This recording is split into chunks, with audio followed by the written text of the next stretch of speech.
С момента образования Азербайджанской Демократической Республики многие территории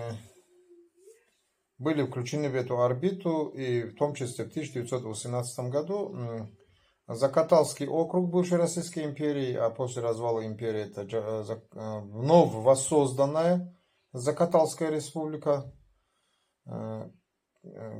Кстати, в 17 веке как независимое государство, признанное и Османской империей.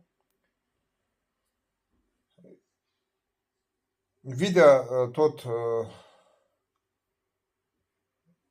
момент, что Россия, и в частности Северный Кавказ, и в том числе и Дагестан с аварским населением попали под власть коммунистической идеологии, они не захотели этого уж по отношению к себе, и ими было принято решение, что из трех зол, второе зло это включение в состав Грузии, и третье это включение в состав Азербайджана. Но как бы то ни было, Азербайджан был государством с преимущественно мусульманским населением, и авары Джара приняли для себя такое решение, что им лучше войти в состав мусульманской республики Азербайджан на федеративных началах.